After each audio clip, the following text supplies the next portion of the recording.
आज हम देखने वाले हैं to perform the no load and block rotor test on 3-phase induction motor to determine the equivalent circuit parameters.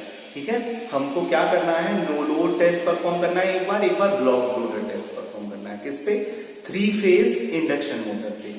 ठीक है, तो इसको करने के लिए क्या करना है, एक बार तो इंडक्शन मोटर फ्री रोटेट करवाएंगे। नो लोड टेस्ट का मतलब उसके शाफ्ट पे कोई लोड नहीं देंगे और फ्री रोटेट करवाएंगे। उस केस में अपन क्या करेंगे, उस केस में हम लोग उसका जो कितना करंट मोटर नो लोड के केस में ड्रॉ कर रही है वो नोट करेंगे, कितना वोल्टेज रेटेड अप्लाई करेंगे। नो लोड के केस में हम रेटेड वोल्टेज अप्लाई करेंगे, तब भी मोटर पे जब लोड नहीं है तो नेग्लिजिबल या बहुत कम current 40 to 60% of rated current इतना 3-phase इंडक्शन मोटर आपका सप्लाई से ड्रॉ करेगा। ठीक है, नो लोड टेस्ट में। और जो नो लोड टेस्ट में आपके जो लॉसेस जाएंगे, मान लो मोटर का शाफ्ट आउटपुट कितना है, अगर आपने कोई टॉर्क नहीं लगाया, टॉर्क 0 है, लो टॉर्क 0 है, इनटू स्पीड, तो स्पीड इनटू टॉर्क, मोटर का पावर आउटपुट तो 0 हो गया। तो सारी जो पावर आ रही है इनपुट से वो कहां जा रही है, तो वो जा रही है आपकी रोटेशनल लॉसेस में और मोटर के कोर लॉसेस में, और थोड़ा बहुत करंट है उससे थोड़ा बहुत आर्मेचर रेजिस्टेंस वगैरह में लॉस हो रहा होगा। ठीक है, रोटर रेजिस्टेंस में कोई लॉस होगा। ठीक है, रोटर रेजिस्टेंस में लॉस मतलब रोटर करंट ऑलमोस्ट नेग्लिजिबल हो जाती है, तो रोटर रेजिस्टेंस में लॉस बहुत कम होगा। स्टेटर रेजिस्टेंस में थोड़ा सा ज्यादा होगा, क्योंकि नो लोड करंट ट्रांसफार्मर के कंपैरिजन में इंडक्शन मोटर की काफी ज्यादा होती है। इंडक्शन मोटर की नो लोड करंट 40 to 60% होती है और ट्रांसफार्मर की 4 to 6%। ये मान के मतलब ये एक मान के चलते हैं, तो इसी रेंज में रहती है। ठीक है, तो रेटेड की। ठीक है, तो हमारी जो ये अब देखते हैं मोटर की रेटिंग जो है 2 एम्पियर की रेटिंग है मोटर की, 1.5 एम्पियर की, और 1.5 एम्पियर की रेटिंग है, तो इसमें अमीटर किस रेटिंग का लगेगा, 1.5 के हिसाब से। वोल्ट मीटर भी लगाना है हमें, तो वोल्ट मीटर आपका 2 फेजेस के बीच में हमने क्या लगाना है, वोल्ट मीटर लगाना है। कनेक्शन जो है इसका बिल्कुल जो आपने परफॉर्म किया था 3-phase इंडक्शन मोटर पे लोड टेस्ट परफॉर्म किया था उसी तरह से इसका कनेक्शन है। क्या है आपका 3-phase सप्लाई है, 3-phase सप्लाई के बाद क्या है आपका 3-phase ऑटो ट्रांसफार्मर है। तो ऑटो ट्रांसफार्मर क्या होता है 3-phase में, 3 डेल्टा कनेक्टेड वाइंडिंग रहेंगी, उनमें टैपिंग रहेगी, सिंक्रोनाइज टैपिंग रहती है, उनसे तीनों टैपिंग आप निकाल लाते हो। तो अगर वो न्यूट्रल जितना न्यूट्रल के पास होंगी आउटपुट पे वोल्टेज उतना कम जाएगा, और जितना न्यूट्रल से दूर जाएंगी उतना ही वोल्टेज बढ़ जाएगा। तो मैक्सिमम इवन इसमें ऐसा होता है कि टैपिंग बड़ी हुई होती है, ये ऊपर तक जा सकती है, ऊपर तक जा सकती है, तो आपको ज्यादा वोल्टेज भी मिल सकता है। ठीक है, तो 415 वोल्ट अगर किसी ऑटो ट्रांसफार्मर पे आप इनपुट दे रहे हैं तो आउटपुट आपको कितना मिल सकता है, आउटपुट आपको मिलेगा 470 वोल्ट के आसपास भी मिल सकता है। ठीक है, तो हमारा क्या प्रोसीजर रहेगा, हम दोनों टेस्ट में नो लोड टेस्ट और ब्लॉक रोटर टेस्ट में हमारा प्रोसीजर क्या रहेगा, पहले नो लोड टेस्ट का बताता हूं। नो लोड टेस्ट में हमने ऑटो ट्रांसफार्मर को वेरी करना है, वोल्टेज बढ़ाना है। कब तक बढ़ाना है, जब तक कि मोटर की नेम प्लेट रेटिंग के बराबर वोल्टेज वोल्ट मीटर में ना हो जाए। उसके बाद क्या करना है, हमने अमीटर से क्या नोट कर लेना है, कितनी करंट नो लोड के केस में मोटर के एक फेज में जा रही है। बैलेंस सिस्टम है तो तीनों फेज में ऑलमोस्ट बराबर करंट जाएगी। ठीक है, उसके बाद क्या करना है, हमने वॉट मीटर 2 क्यों लगाए हैं, 3-phase पावर मेजर करने के लिए किसी बैलेंस सिस्टम में या अनबैलेंस सिस्टम में अगर तीन वायर है और न्यूट्रल नहीं है, तो उस केस में हमारे पास 3-phase पावर मेजर करने के लिए 2 वॉट मीटर मेथड होता है। 2 वॉट मीटर मेथड में W1 और W2, तो उसमें क्या किया है, W1 में क्या है MLCB इस तरह से कनेक्शन किया है, तो जो बाई फेज है वो कॉमन बना दिया है, और इसमें भी बी फेज में भी दूसरे वॉट मीटर का आपने करंट कॉइल कनेक्ट किया है, और आर फेज में भी पहले वॉट मीटर का करंट कॉइल कनेक्ट किया है, और आर और बाई फेज के बीच में आपने पहले वॉट मीटर का कौन सा कॉइल कनेक्ट किया है, प्रेशर कॉइल या वोल्टेज कॉइल, और बाई और बी फेज, बी और बाई फेज पे भी आपने कौन सा कनेक्ट किया है, दूसरे वॉट मीटर का प्रेशर कॉइल कनेक्ट किया है। तो ये आपका कनेक्शन है 2 watt meter method to measure the 3-phase power. ठीक है, और आगे क्या है आपकी ये डेल्टा कनेक्टेड इंडक्शन मोटर है, तो डेल्टा हमको बनाना पड़ेगा जैसा कि मैंने लास्ट एक्सपेरिमेंट में बताया था। ठीक है, तो नो लोड के केस में आपने फुल वोल्टेज अप्लाई किया, तो W1 W2 की रीडिंग आपको नोट करनी पड़ेगी। ठीक है, W1 W2 की रीडिंग हम नोट कर लेंगे। उसके बाद क्या करेंगे, ये जो कंबाइंड रीडिंग आएगी वो आपका नो लोड वॉटेज होंगे, मतलब नो लोड लॉसेज होंगे। तो नो लोड लॉसेज क्या होते हैं, आपके कोर लॉसेज होते हैं प्लस रोटेशनल लॉसेस होते हैं। उसके बाद सेकंड टेस्ट आपको सेम तरीके से थोड़ा सा चेंज रहेगा क्या, इस बार रोटर जो है आपका ब्लॉक कर दिया जाएगा। कैसे, पुली बेल्ट अरेंजमेंट में एकदम स्क्रू से टाइट कर देंगे जिससे कि रोटेट ना कर पाए रोटर, ब्लॉक रोटर करने के लिए। और फिर क्या करेंगे अपन, फिर मतलब स्टार्टिंग से बिल्कुल फ्रेश है, धीरे धीरे वोल्टेज बढ़ाएंगे, बट इसको नहीं देखेंगे, अमीटर को देखेंगे। अमीटर में रेटेड करंट फ्लो होने लगे तब तक वोल्टेज बढ़ाएंगे। तो आप देखेंगे कि 40-60% वोल्टेज, 60-70%, 40-60% वोल्टेज के आसपास फुल करंट फ्लो हो जा रही है आपकी, मतलब कम वोल्टेज पे हो क्या जा रहा है आपकी, जब रोक रहे हैं तो स्लिप ज्यादा हो जा रही है, बंद हो जा रही है स्लिप। ठीक है, स्लिप बंद हो जा रही है तो वो जो अभी आपका फुल वोल्टेज अगर देंगे तो स्टार्टिंग करंट फ्लो कर जाएगी, जो कि 4 to 6 टाइम रेटेड हो जाती है। तो हमें फुल वोल्टेज नहीं अप्लाई करना है, कम वोल्टेज वोल्टेज उस हिसाब से अप्लाई करना है जिससे कि वोल्टेज उस हिसाब से अप्लाई करना है जिससे कि आपका करंट जो है रेटेडली फ्लो करे। अगर आपने फुल वोल्टेज अप्लाई कर दिया तो 4 to 6% रेटेडली करंट फ्लो करने लगेगी, और ज्यादा ड्यूरेशन के लिए फ्लो कर जाएगी तो आप जानते ही हैं कि ओवर करंट के केस में मोटर आपकी जल सकती है। ठीक है, तो ये आपको पूरा परफॉर्म करना है। ठीक है, और उसके बेसिस पे मैं आपको बता दूं कि टेबल कैसे बनेगी। 2 टेबल आपको बनानी है, एक नो लोड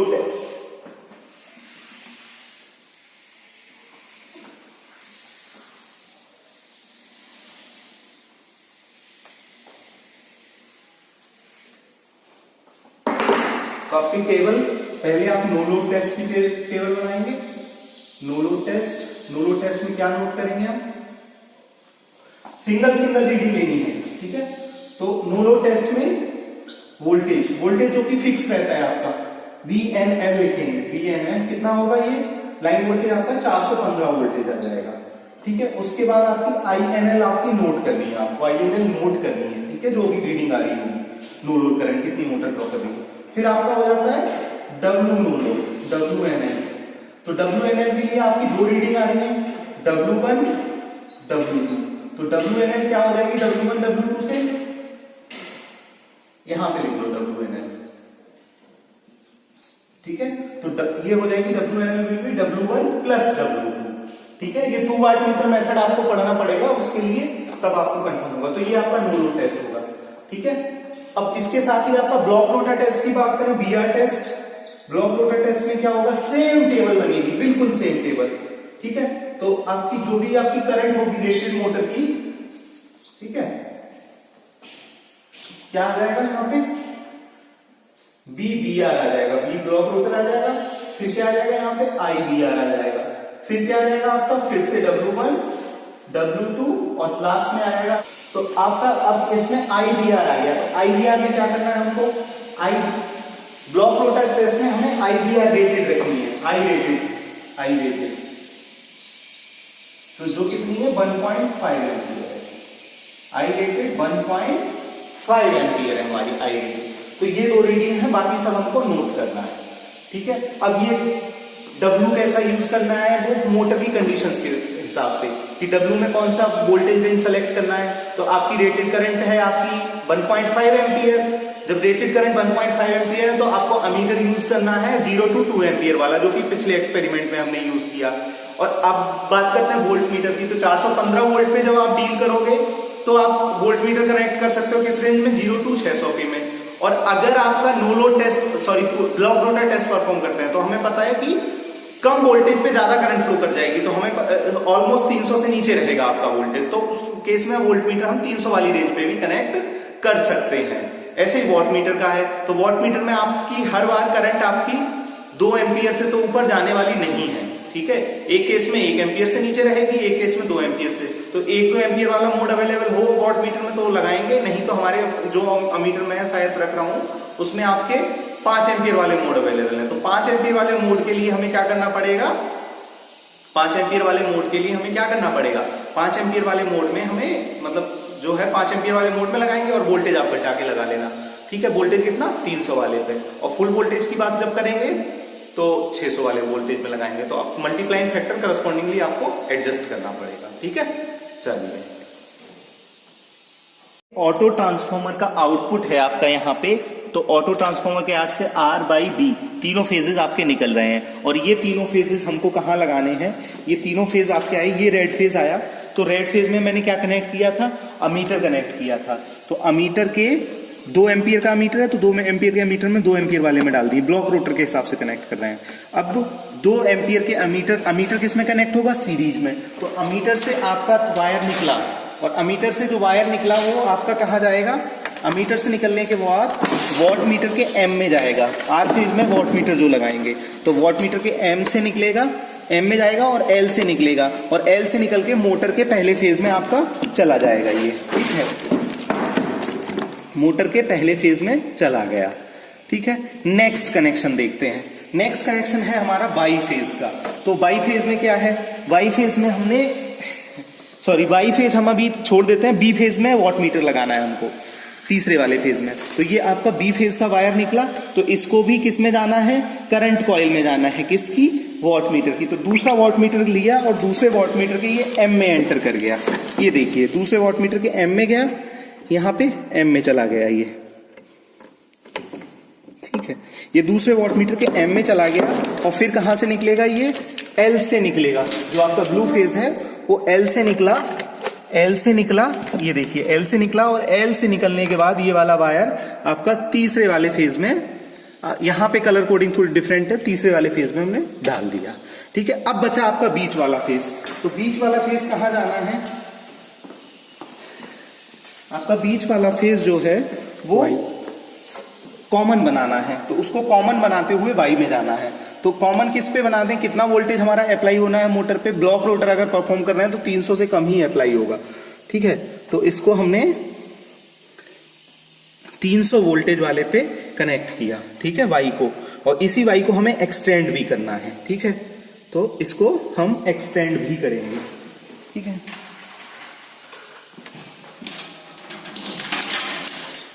ये एक्सटेंड करेंगे मतलब इनको कॉमन रखेंगे और एक और वाई जो है मोटर पे चला जाएगा यहां से। तो ये दोनों वाई जो है वो कॉमन कर किए हमने, ठीक है। दोनों वाई दोनों बी जो है MLCV में से दोनों वाट मीटर के बी एक ही जगह वाई पे कॉमन किए और इसको मोटर पे सप्लाई पे दे दिया। और इसको किससे कनेक्ट करना था, इसको हमें कनेक्ट करना था इससे, ठीक है। तो इसको कनेक्ट कर देते हैं यहां,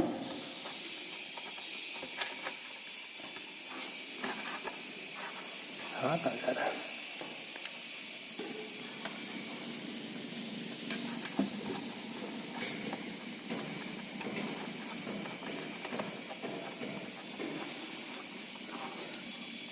ये आपके अमीटर और वोल्ट मीटर के कनेक्शंस, वॉट मीटर के कनेक्शंस पूरे हो गए। अभी हमने वोल्ट मीटर नहीं कनेक्ट किया तो वोल्ट मीटर किन्हीं 2 फेज के बीच में हमें लगा देना है। तो किस किस फेज के बीच में लगाएंगे हम, वोल्ट मीटर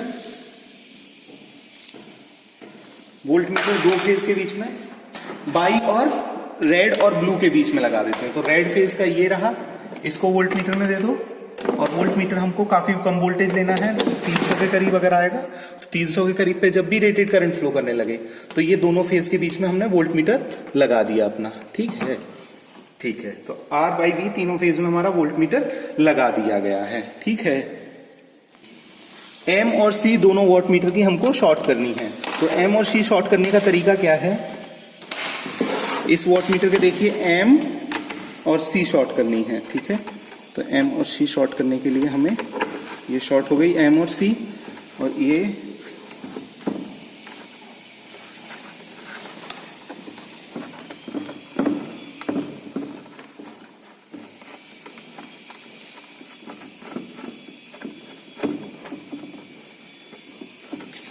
इस वॉट मीटर की M और C शॉर्ट कर दी गई है, ठीक है। इसकी M और C शॉर्ट कर देते हैं।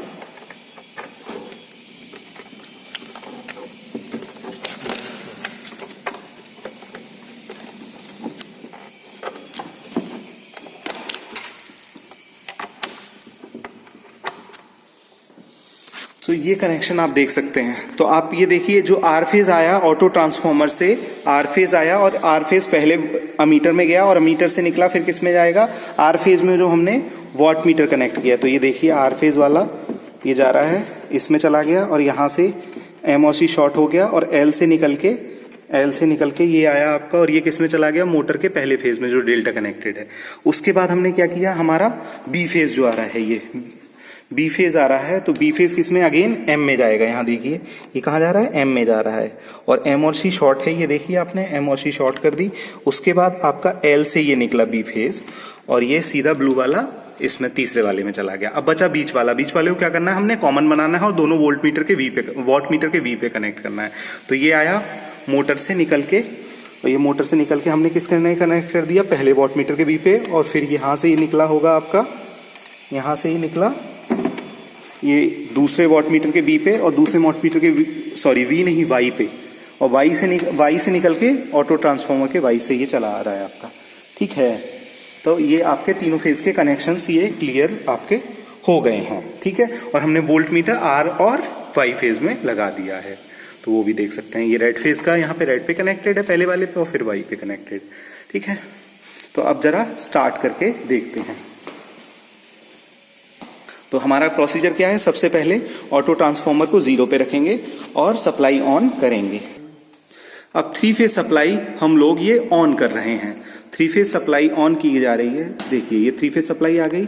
अब ये सप्लाई हमें ऑटो ट्रांसफार्मर पे पहुंचाने के लिए ये पुश बटन से ऑन कर देनी है। ये सप्लाई आपकी ऑटो ट्रांसफार्मर पे पहुंच गई है। ठीक है, और ये आपका इस समय आपका ये टैकोमीटर भी एक्साइट है, जिसकी हमें कोई जरूरत नहीं है, केवल रेफरेंस के लिए स्पीड देख लेंगे। तो पहले देखते हैं, पहले सबसे पहले हम ब्लॉक रोटर टेस्ट परफॉर्म करने जा रहे हैं। तो उस केस में हमें क्या करना है, पहले इसका रोटर ब्लॉक करना है। तो रोटर हम यहाँ पे ब्लॉक कर रहे हैं इसका, देखिए किस हिसाब से रोटर आपका ब्लॉक किया जाएगा।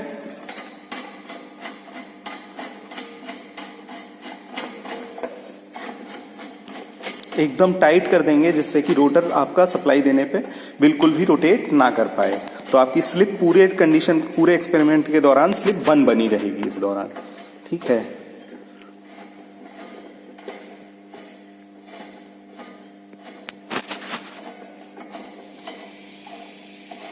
दोनों साइड हमको स्क्रूज को बराबर टाइट करना होता है।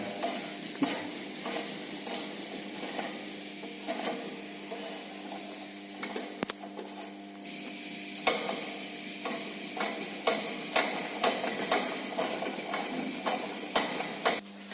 पुली को एकदम ब्रेक कर दिया गया है बेल्ट की हेल्प से।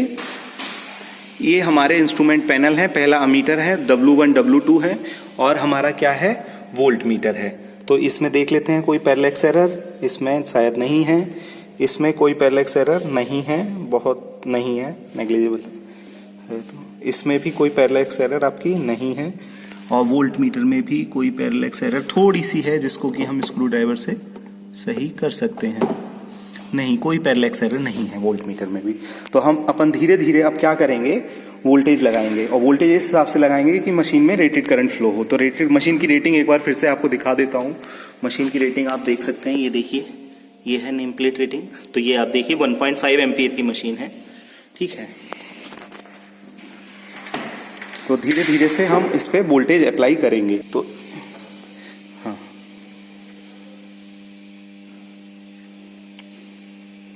तो आपके 2 एम्पियर वाले मोड में हम देखते हैं कि ये करंट आपकी बढ़ती चली जा रही है। 2 एम्पियर वाला स्केल ऊपर वाला है, तो 1.2, 1.4, और चलिए 1.5 है।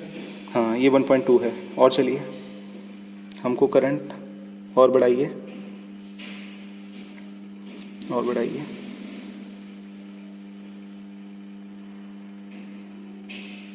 और बढ़ाइए। ये 1.4 हुई, और थोड़ी पीछे पीछे पीछे पीछे वापस, थोड़ा सा, बहुत धीमे धीमे। ये है 1.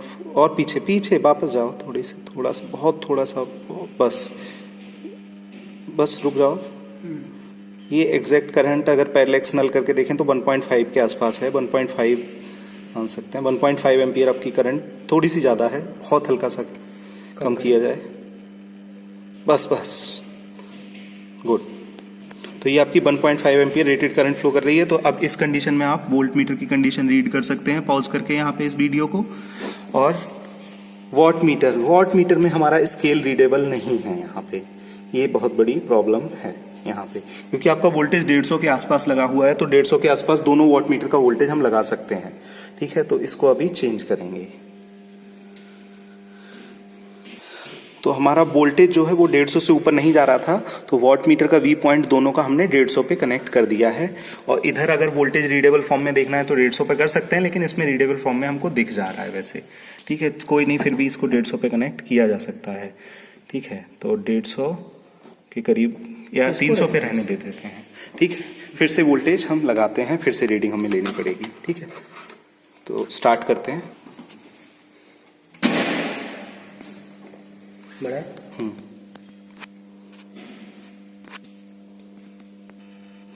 तो ये आपकी करंट 1.5 एम्पियर तक पहुंचा दी गई है। अब इसमें आप रीडिंग ले सकते हैं। वोल्ट मीटर की रीडिंग आपकी ये है। ठीक है, और ये आपकी आई थिंक ये पहला वॉट मीटर जो है कोई प्रॉब्लम क्रिएट कर रहा है। दूसरा वॉट मीटर सही काम कर रहा है, पहले वॉट मीटर में कोई प्रॉब्लम प्रतीत होती है। यार डिफ्लेक्शन बहुत कम है पहले वॉट मीटर में, जो डिफ्लेक्शन है, तो हम वॉट मीटर चेंज करते हैं। तो ये वॉट मीटर 1 में हमने वॉट मीटर चेंज किया है, तो रीडिंग ही बहुत कम है। तो W1 की रीडिंग यहाँ मैं बोल रहा हूँ, लिख लीजिए। W1 आपकी 30 वॉट के आसपास है, क्योंकि नॉन यूनिफॉर्म स्केल है तो पहले ज़्यादा रीडिंग होगी उसमें। ठीक है, उसके बाद अब आप देखिए कि ये जो रीडिंग है ये है 150, तो 130 एंड 150 180 वॉट टोटल रीडिंग जा रही है। ये 1 और दोनों का मल्टीप्लाइंग फैक्टर 1 ही 1 है, क्योंकि ये 150 वोल्टेज पे और 5 एम्पियर मोड में का दोनों कनेक्टेड हैं। और करंट आपकी वापस नो लोड करंट आपकी मैंने 1.5 एम्पियर सेट की है। और आपका वोल्टेज कितना हो गया 200 वाले स्केल पे,